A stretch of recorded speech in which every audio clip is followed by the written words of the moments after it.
Ready to ditch the financial sidelines and jump into the world of investing? First, download the Robinhood app and create an account. You'll need to provide personal information like your name, address, and social security number. This is standard for security and regulatory reasons. Once your account is approved, take a look around.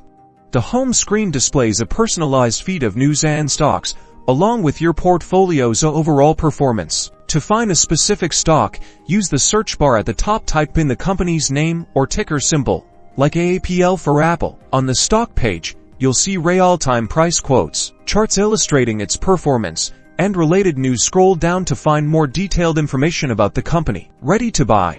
Tap the trade button, then select buy. Enter the number of shares you want to purchase or the dollar amount you want to invest. Review your order carefully and swipe up to submit it. Robinhood offers market orders, which execute immediately at the current price, and limit orders, which allow you to set a specific price you're willing to pay.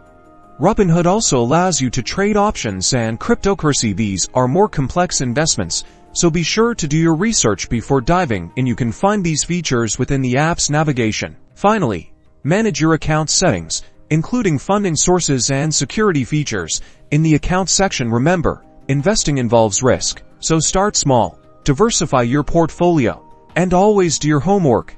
Now you're on your way to becoming a confident Robinhood investor.